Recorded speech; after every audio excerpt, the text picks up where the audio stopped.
امام مہدی کے ظہور کے حوالے سے اس وقت سوشل میڈیا پر بہت سی باتیں گردش کرتی نظر آتی ہیں۔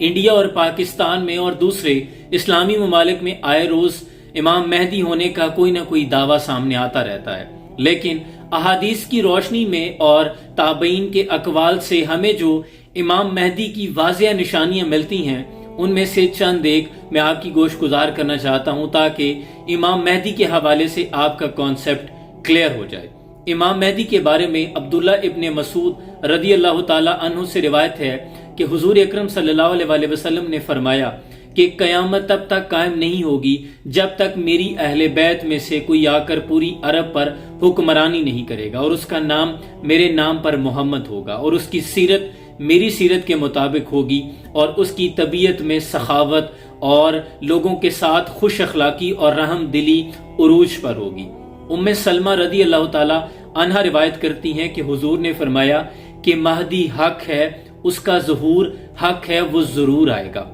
لیکن آنے کا جو ٹائم پیریڈ ہے اس کے حوالے سے جو احادیث ملتی ہیں کہ زمانے میں فتنہ و فساد اس قدر بھر جائے گا کہ ہر طرف قہر ہوگا، ہر طرف قتل و غارت ہوگی، زمانے پہ صرف اور صرف ظلم و ستم ہوگا، پوری دنیا پر عیسائیت کا قبضہ ہوگا، مسلمانوں کے ہاتھ سے روم، شام، تمام اسلامی ممالک نکل جائیں گے، یہاں تک کہ صرف مدینہ اور مکہ کے اندر اسلام رہ جائے گا، اور پوری دنیا کے جو ولی اللہ ہوں گے، جو ابدال ہوں گے، وہ مکہ اور مدینہ کی طرف ہجرت کر جائیں گے، اور رمضان کا مہینہ ہوگا، تمام ابدال طواف کعبہ میں مشغول ہوں گے، اور یہاں تک کہ امام مہدی بھی ان میں موجود ہوں گے، اور اس وقت امام مہدی کی عمر 40 سال ہوگی، اور تمام جو ولی اللہ ہوں گے وہ امام مہدی کو پہچان لیں گے اور ان کے ہاتھ پر بیعت کرنا چاہیں گے، لیکن وہ انکار کریں گے، پھر غیب سے ندا آئے گی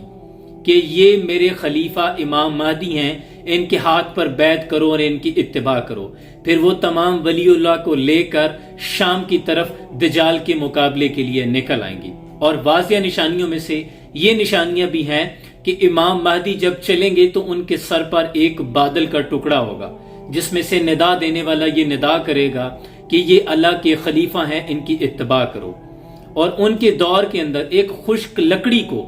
بنجر زمین کے اندر گاڑا جائے گا تو وہ سرسبز و شاداب ہو جائے گی، یعنی فراوانی ہوگی اللہ کی نعمتوں کے لیے، ان کے لیے بنی اسرائیل کی طرح دریا جو ہے وہ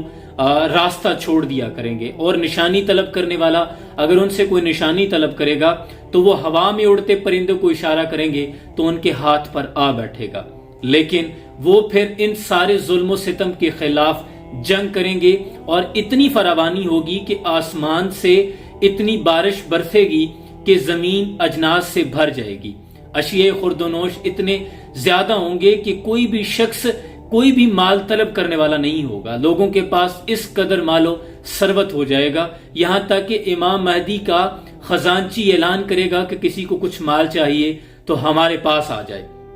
اور جب صرف ایک شخص ہوگا جو لینے جائے گا اور اپنی استطاعت کے مطابق مال لینے کے بعد آ کر خود ہی دل میں پشیمان ہوگا کہ کیا میں اللہ کے دیے پر شاکر نہیں تھا، جہاں باقی ساری دنیا اللہ کے دیے پر شاکر ہو گئی تھی۔ لیکن یہ کب ہوگا؟ جب دنیا میں فتنہ و فساد اس قدر بھر جائے گا، عدل و انصاف ختم ہو جائے گا، اور پھر آ کر امام مہدی کا ظہور ہوگا اور دجال کے ساتھ وہ شام کے مقام پر آ کر جنگ کریں گے۔ یہ کچھ واضح نشانیاں ہیں جو میں احادیث کی روشنی میں آپ کو بتا رہا ہوں۔ ابو سعید خدری رضی اللہ تعالیٰ عنہ سے روایت ہے کہ حضور اکرم صلی اللہ علیہ وسلم نے فرمایا کہ ان قریب میری امت کو ایک فتنے کا سامنا ہوگا جب دنیا فتنہ و فساد سے اس قدر بھر جائے گی کہ امن کے لیے، چھپنے کے لیے، جان بچانے کے لیے کوئی کونا نہیں بچے گا، ہر طرف ظلم و ستم ہوگا اور جبر کی ایک داستان رقم کی جائے گی۔ ایسے میں اللہ ایک خلیفہ نامزد کرے گا جو آ کر اس دنیا کو فتنہ و فساد سے پاک کر دے گا، سب ظلم و ستم ختم ہو جائیں گے اور عدل و انصاف کا بول بالا ہوگا، خوشحالی ہوگی، اور اسی طرح خوشحالی سے دنیا بھر جائے گی جیسے پہلے ظلم سے بھری ہوئی تھی۔ اب ان نشانیوں کی اور ان جو واضح روشنی ملتی ہیں، دلیل ملتی ہیں، ان کے مطابق اگر کوئی اس کیلیبر پہ پورا اترتا ہے تو پھر تو آپ اسے امام مہدی کہیں، لیکن اگر نہیں اترتا تو پھر کسی کو بغیر تحقیق کے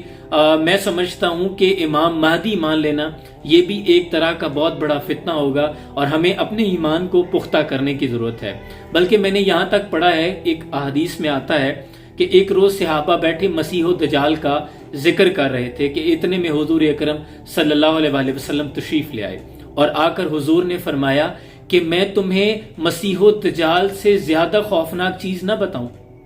صحابہ عرض کرنے لگے یا رسول اللہ صلی اللہ علیہ وآلہ وسلم حضور بتائیں۔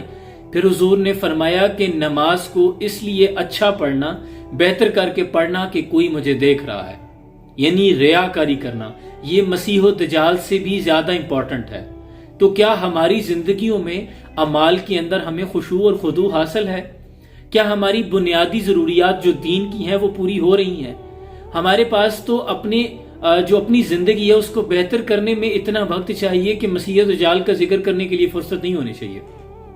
لیکن میں دیکھ رہا ہوں کہ ہر طرف نئے سے نیا فتنہ سر اٹھاتا ہے، اور اقبال کہتے ہیں تعویل کا پھندا کوئی سے یاد لگا دے، یہ شاخ نشیمن سے اترتا ہے بہت جلد۔ آئے روز کوئی نہ کوئی فتنہ سر اٹھاتا ہے اور لوگ اس پہ چیم گوئیاں اور ڈسکس کرتے نظر آتے ہیں، جبکہ معاشرتی مسائل اور ہماری ذات میں اس قدر خامیاں موجود ہیں کہ اگر ہم انہی کو ٹھیک کرنے لگیں تو مجھے لگتا ہے کہ باقی چیزوں کے لیے ہمیں فرصت ہی نہیں ملے گی۔ لہٰذا دین کے بنیادی معاملات پر فوکس کریں۔ اللہ نہ کرے کہ ہم ایسا دور دیکھیں جو بدترین دور ہو، اور امام مہدی کا جب ظہور ہوگا تو اللہ ہمیں اس جماعت کا حصہ بنائے جو حق والی جماعت ہوگی۔ اپنا بہت سا خیال رکھیے گا۔ سلام پہنچے۔